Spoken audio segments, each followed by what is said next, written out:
Sorry മോളെ, ഒരു നിമിഷത്തേക്കെങ്കിലും നിന്നെ മറന്നതിന്. ഞാൻ പോയിക്കോട്ടെ ചേച്ചി.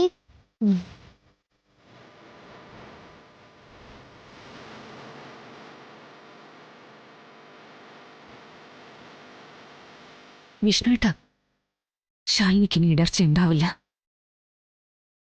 ആവുന്നത്രയും പാവങ്ങളുടെ കണ്ണീര് തുടയ്ക്കാൻ ശാലിനി ഉണ്ടാവും. ശാലിനി വിഷ്ണു IAS.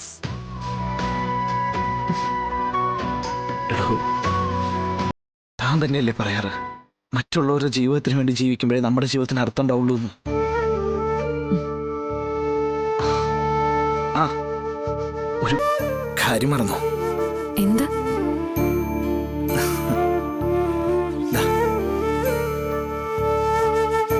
തുറന്നു നോക്ക്. എന്താ ഇത്? തുറന്നു നോക്ക്.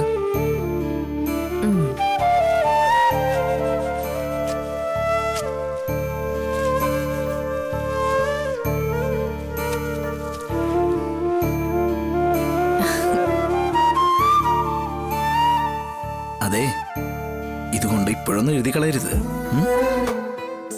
താൻ കളക്ടറായി കഴിയുമ്പോ ആദ്യത്തെ ഉത്തരവിൽ ഒപ്പിടാനുള്ള പേനയത്. അപ്പൊ നമുക്കെന്നാ ഇന്റർവ്യൂ ഹാളിലേക്ക് പോയല്ലോ. എനിക്ക് അതിനു മുമ്പ് വിഷ്ണുവേട്ടന്റെ അനുഗ്രഹം കൂടി വേണം. ഒരൊറ്റടി ഒരാചാരങ്ങളെ. അതെ, ഈ അനുഗ്രഹത്തിനൊക്കെ പകരം ഞാൻ ഒരു സാധനം തരാം.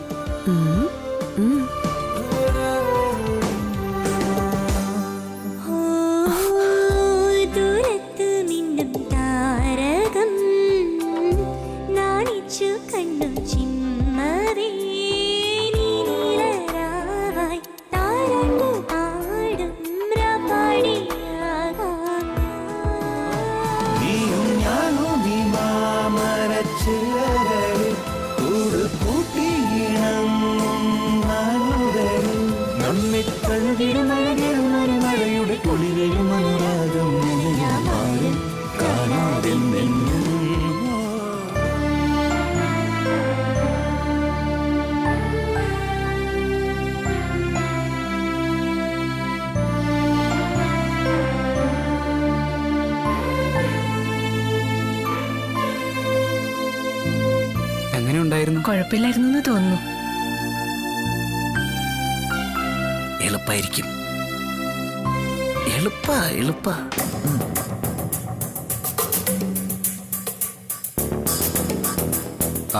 പ്രതാപ് KP ഞാനാണ്.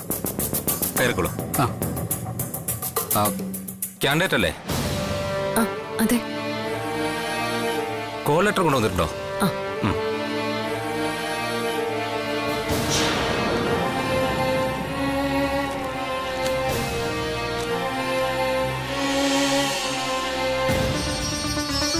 അടുത്തത് കുട്ടിയായിരിക്കും.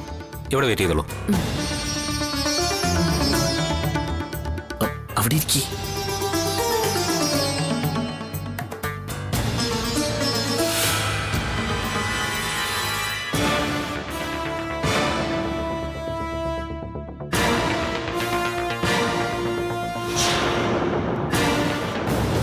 IAS തിരഞ്ഞെടുക്കാനുള്ള കാരണം? അതെന്റെ അച്ഛന്റെ ആഗ്രഹമായിരുന്നു സാർ. അപ്പോ ഇയാളുടെ താല്പര്യമല്ല? എനിക്ക് മാത്സിലായിരുന്നു സാർ താല്പര്യം. ഇവരുടെ മുഖം കണ്ടിട്ട് ഒരു ഊഹവും കിട്ടുന്നില്ലല്ലോ. ഓക്കെ, ഇനി നമുക്ക് മറ്റു ചോദ്യങ്ങളിലേക്ക് കടക്കാം.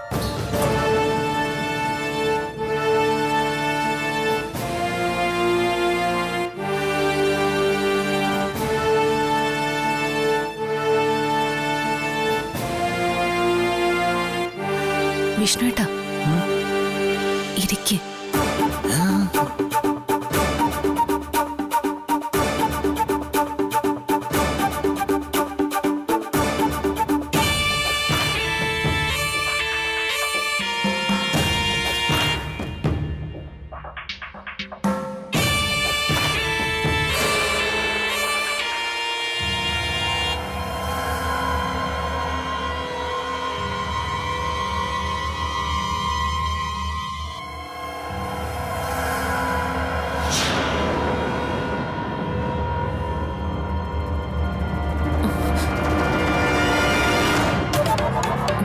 കൃഷ്ണേട്ടാ, താൻ എന്നെയും കൂടി വെറുതെ ടെൻഷനാക്കല്ലേ.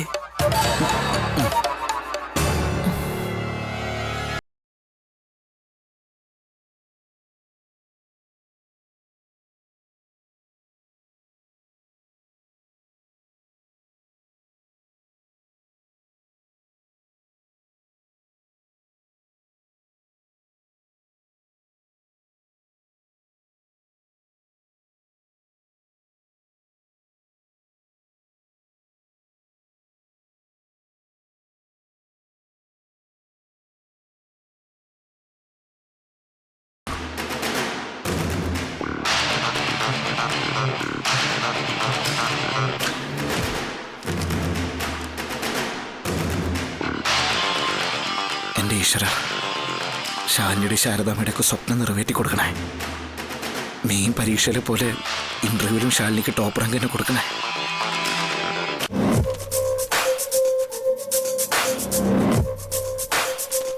ശാലിനി വിഷ്ണു അല്ലേ? അതെ സർ. സിവിൽ സർവീസ് പരീക്ഷയിൽ 2ാം റാങ്കുണ്ട്. ആദ്യമായാണ് ഒരു മലയാളിക്ക് ഇത്രയും അഭിമാനാർഹമായ വിജയം. Thank you sir. IAS തന്നെയല്ലേ ശാലിനി തെരഞ്ഞെടുക്കുന്നത്? അതെ സർ. എന്താണ് IAS തിരഞ്ഞെടുക്കാൻ കാരണം? അത് എന്റെ അച്ഛന്റെ സ്വപ്നമായിരുന്നു സർ, മകനെ കളക്ടറാക്കുക എന്നത്. മകനെയോ? അതെ മാഡം. ഞങ്ങൾ 3 പെൺമക്കളായിരുന്നു അച്ഛനും അമ്മയ്ക്കും. പക്ഷേ തനിക്കുണ്ടാകുന്ന മകനെ കളക്ടറാക്കണമെന്നായിരുന്നു അച്ഛന്റെ ആഗ്രഹം. പെൺകുട്ടികൾക്ക് കളക്ടറാവാൻ സാധിക്കില്ല എന്നായിരിക്കാം ഒരുപക്ഷെ അന്ന് അച്ഛൻ വിചാരിച്ചിട്ടുണ്ടാവുക. അതും അല്ലെങ്കിൽ പെൺകുട്ടികൾക്ക് അതിനുള്ള ബുദ്ധി ഉണ്ടാവില്ലെന്ന്. ഇന്ത്യയിലെ ആദ്യ വനിതാ IAS ഓഫീസർ ആരാണെന്നറിയാമോ ശാലിനിക്ക്? അന്ന രാജം മാഡം. ഏതു വർഷം? IAS 1951 batch. ബ്രിട്ടീഷ് ഇന്ത്യയുടെ ഭാഗമായ തിരുവിതാംകൂറിൽ 1927 ജൂലൈ 17 ജനിച്ച അന്ന രാജം ജോർജ് 2018 തന്റെ 91ാമത്തെ വയസ്സിൽ മരിച്ചു. തന്റെ ബാച്ച്മേറ്റ് തന്നെയായ RN മൽഹോത്രയായിരുന്നു അന്ന രാജത്തിന്റെ ഭർത്താവ്. രാജ്യം അവരെ പത്മഭൂഷൺ നൽകി ആദരിച്ചിട്ടുണ്ട്. അന്ന രാജം 1951 ബാച്ചിലെ IAS ഓഫീസർ ആയിരുന്നു. അതായത് ഇന്ത്യ സ്വാതന്ത്ര്യം നേടി വെറും 4 വർഷത്തിന് ശേഷം. പിന്നെയും ശാലിനിയുടെ അച്ഛൻ എന്തുകൊണ്ടാണ് ഒരു പെൺകുട്ടിക്ക് കളക്ടർ ആവാൻ സാധിക്കില്ല എന്ന് കരുതിയത്? ഒരുപക്ഷെ അന്നത്തെ സാമൂഹിക സാഹചര്യങ്ങളോ ജീവിത ചുറ്റുപാടുകളോ ആയിരിക്കാം സർ. അല്ലെങ്കിൽ പെൺകുട്ടികളെ ജോലിക്ക് അയക്കേണ്ട എന്ന സങ്കുചിത മനോഭാവവും ആയിരിക്കാം. ശാലിനി ഒരു ഫെമിനിസ്റ്റ് ആണോ? ഒരിക്കലും അല്ല മാഡം. ഹ്യൂമൻ, മനുഷ്യവംശത്തിൽ ആണിന്റെയും പെണ്ണിന്റെയും തുല്യതയിൽ ഞാൻ വിശ്വസിക്കുന്നു. മകനെ കളക്ടറാക്കാൻ ശാലിനിയുടെ അച്ഛൻ ആഗ്രഹിച്ചിട്ടും ശാലിനി പിന്നെ എങ്ങനെ ഇവിടെ എത്തി? ഒരാൺകുട്ടിക്ക് ജന്മം നൽകാനാവില്ലെന്ന കാരണത്താൽ എന്റെ അച്ഛൻ അമ്മയെ ഉപേക്ഷിച്ച് വേറെ വിവാഹം കഴിച്ചു സർ. കണ്ണീരോടെ അച്ഛന്റെ വീട്ടിന്റെ പടിയിറങ്ങിയ അമ്മയുടെ മനസ്സിൽ ഒരു കനൽത്തരി ഉണ്ടായിരുന്നു. എന്റെ മക്കളിൽ ആരാവും കളക്ടർ എന്ന് അമ്മ ചോദിച്ചപ്പോ കൈ ഉയർത്തിയത് 2ാമത്തെ മകളായ ഞാനാണ്. അപ്പോ അമ്മയുടെ വാശി ഒന്ന് മാത്രമാണോ ശാലിനി ഒരു IAS ഓഫീസറാകാൻ പ്രേരിപ്പിക്കുന്നത്? വാശിയല്ല സർ, അമ്മയുടെ സ്വപ്നം. അന്ന് കളക്ടറാവൂന്ന് ഞാൻ പറഞ്ഞെങ്കിലും അതിന്റെ പ്രാധാന്യത്തെക്കുറിച്ച് എനിക്കറിയില്ലായിരുന്നു. ഞാൻ വളരുന്നതിനൊപ്പം മനസ്സിൽ താലോലിച്ച ആ സ്വപ്നവും വളർന്നു. ഒരു സാധാരണ സർക്കാർ സ്കൂളിലാണ് ഞാൻ പഠിച്ചത്. അവിടെ വെച്ചാണ് പാവപ്പെട്ടവനും പണക്കാരനും തമ്മിലുള്ള അന്തരം ഞാൻ ശരിക്കും മനസ്സിലാക്കിയത്. ഒരു വശത്ത് ഉച്ചക്കഞ്ഞിക്കുള്ള സർക്കാർ വിഹിതം മുടങ്ങിയാൽ പട്ടിണിയായി പോകുന്ന കുട്ടികൾ, മറുവശത്ത് വീട്ടിൽ നിന്ന് കൊടുത്തയക്കുന്ന ബിസ്ക്കറ്റും സ്നാക്സും ഒക്കെ തെരുവ് പട്ടികൾക്ക് എറിഞ്ഞു കൊടുക്കുന്ന സമ്പന്ന സന്തതികൾ. അധികാരവും പണവും ഇല്ലാത്തവർക്ക് നായ്ക്കളുടെ വില പോലും ഇല്ലാന്ന് കൂടുതൽ വളർന്നപ്പോൾ എനിക്ക് മനസ്സിലായി. ഇതെല്ലാം പൊളിച്ചെഴുതാൻ ഒരു പരിധിവരെ ഏറ്റവും നല്ല വഴി സിവിൽ സർവീസ് ആണെന്ന് എനിക്ക് മനസ്സിലായി. ആരാണ് ശാലിനി ഏറ്റവും കൂടുതൽ ആരാധിക്കുന്ന വനിത? എന്റെ അമ്മയാണ് സർ. ആയിരക്കണക്കിന് പ്രതിസന്ധികളെ അതിജീവിച്ച് എന്നെ ഇവിടെ വരെ എത്തിച്ച എന്റെ അമ്മ. വിവാഹിതയാണോ ശാലിനി? അതെ സർ. ഹസ്ബൻഡ് വിഷ്ണു.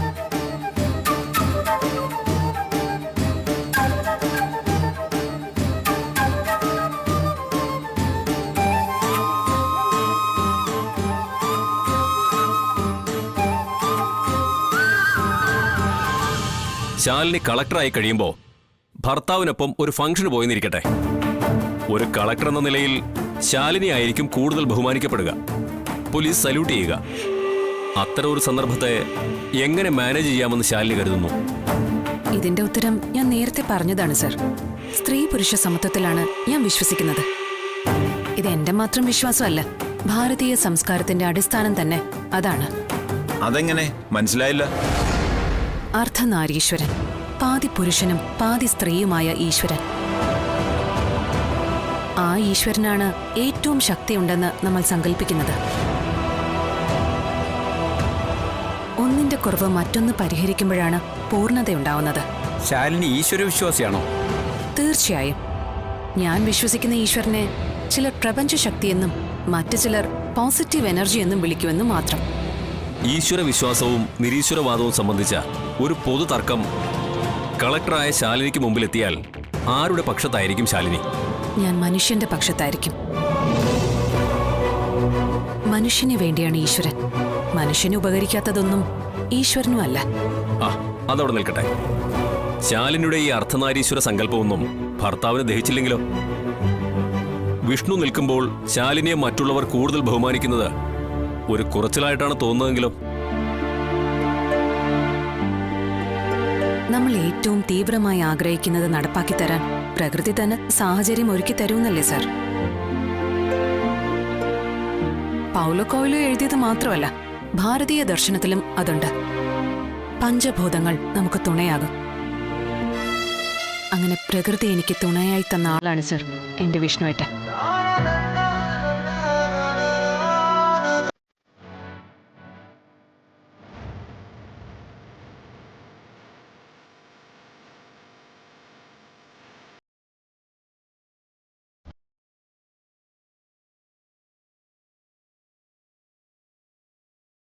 മുല്ലപ്പെരിയാർ തർക്കത്തിൽ ശാലിനി തമിഴർക്കൊപ്പമോ മലയാളികൾക്കൊപ്പമോ?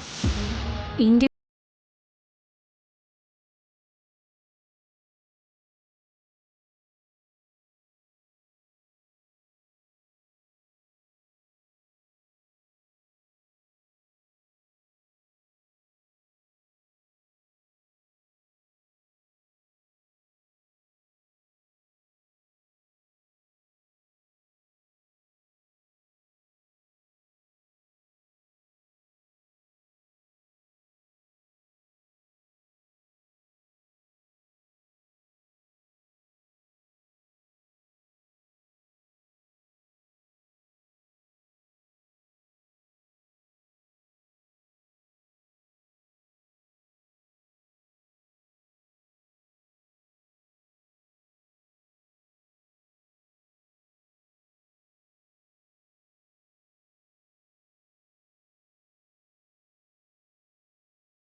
എന്തായി? കുഴപ്പമൊന്നുമില്ലല്ലോ?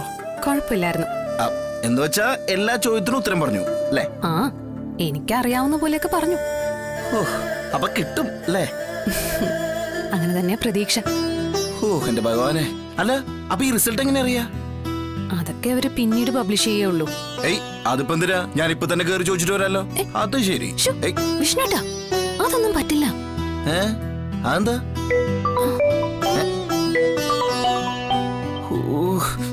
അമ്മ വിളിക്കണ്. അമ്മയ്ക്ക് സംശയം തോന്നിണ്ടാവൂ. വിഷ്ണുട്ടൻ കോൾ അറ്റൻഡ് ചെയ്യ്. അമ്മ, നീ എന്താടാ വൈകുന്നേ?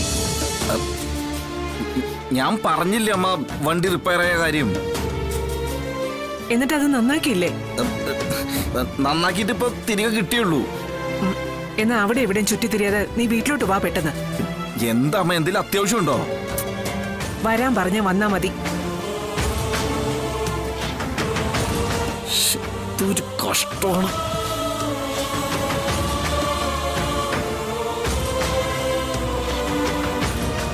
വിഷ്ണുട്ടാ പൊയ്ക്കോ, ഞാനൊരു ഓട്ടോ പിടിച്ച് പൊയ്ക്കോളാം. അത് അതിന്റെ ആവശ്യമില്ല. വിഷ്ണുട്ടാ ചെല്ല്, ഇവിടെ ഇഷ്ടം പോലെ ഓട്ടോ കിട്ടുമല്ലോ.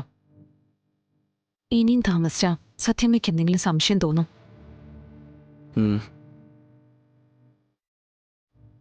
അല്ല, എന്നാൽ ഇവന്മാരെന്താ ഈ സസ്പെൻസ് വെച്ചോണ്ടിരിക്കുന്നതെന്ന് എനിക്ക് മനസ്സിലാവാത്തെ. ഓരോ ആചാരങ്ങളേ ഒന്നും. ആ, തനിക്ക് ഉറപ്പായിട്ടും കിട്ടൂടാ, ടെൻഷനൊന്നും വേണ്ട. കേട്ടോ, ശാരദാമ്മയുടെയും ഞങ്ങളുടെയൊക്കെ പ്രാർത്ഥനയുണ്ടല്ലോ, കിട്ടൂടൂ.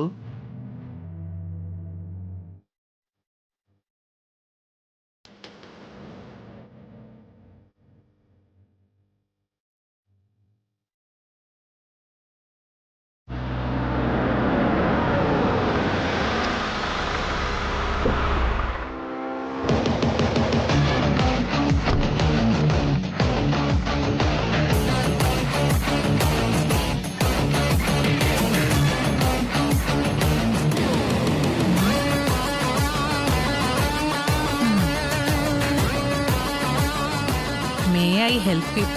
എനിക്ക് വേണ്ട ഹെൽപ്പ് അവിടെ നിന്ന് കിട്ടില്ലല്ലോ. അതല്പം വളഞ്ഞ വഴിയിലേ പറ്റൂ. അബോഷനായെന്ന് നഴ്സുമാർ തമ്മിൽ സംസാരിച്ചത് ശ്യാമയുടെ കാര്യം തന്നെയാന്ന് ഉറപ്പാ. പിന്നെയും അവൾക്ക് എങ്ങനെയാ ഗർഭം?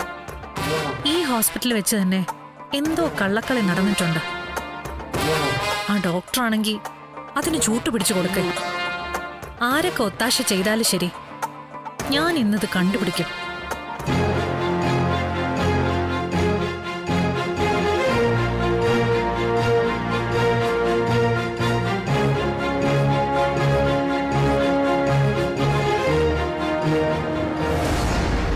സിസ്റ്റർ, സിസ്റ്റർ, ഇപ്പൊ വന്ന പേഷ്യന്റിന് അബോർഷന്.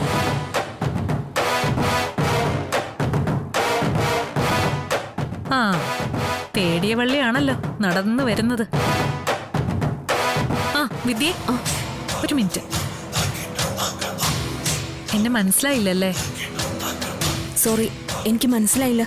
ആ, മനസ്സിലാക്കാൻ വേണ്ടി നമ്മൾ ഒരു തവണയെ കണ്ടിട്ടുള്ളൂ. അന്നാണെങ്കിൽ പരിചയപ്പെടാൻ സാധിച്ചുമില്ല. പക്ഷേ ഞാൻ വിദ്യയുടെ ഫ്രണ്ടാവാൻ താല്പര്യമുള്ള ഒരാളാ. സോറി, ഞാൻ ഡ്യൂട്ടിയില്ല. കാര്യം എന്താണെന്ന് പെട്ടെന്ന് പറഞ്ഞിരുന്നെങ്കിൽ ഉപകാരമായിരുന്നു. ആ ശരി, എങ്കിലെല്ലാം ഫാസ്റ്റ് ആയിക്കോട്ടെ. എൻ്റെ പേര് സുസ്മിത. സത്യഭാമയുടെ മരുമകൾ ശ്യാമയ്ക്ക് അബോർഷനായ ദിവസം ഞാൻ ഈ ഹോസ്പിറ്റലിൽ ഉണ്ടായിരുന്നു.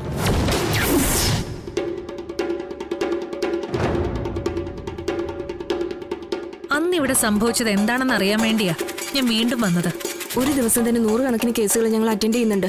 പേരുകളൊന്നും ഓർത്തു വെക്കാറുകൂടിയില്ല. എന്തെങ്കിലും കാര്യം ഡീറ്റെയിൽ ആയിട്ട് അറിയണമെങ്കിൽ ഹോസ്പിറ്റൽ PROയ്ക്ക് ആപ്ലിക്കേഷൻ കൊടുത്താൽ മതി.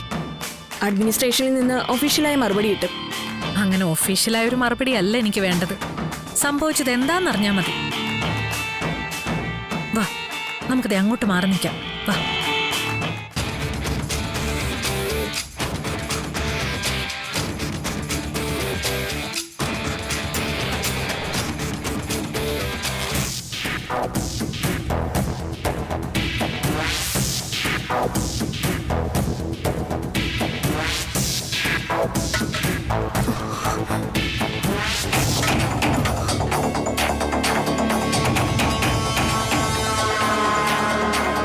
ഇനി വിദ്യ ഒന്ന് ആലോചിച്ച് നോക്ക്.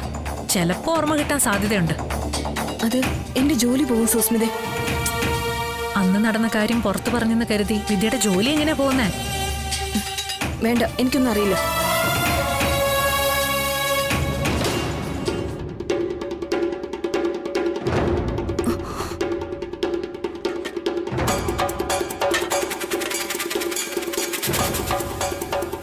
വിദ്യക്ക് പലതും അറിയാം.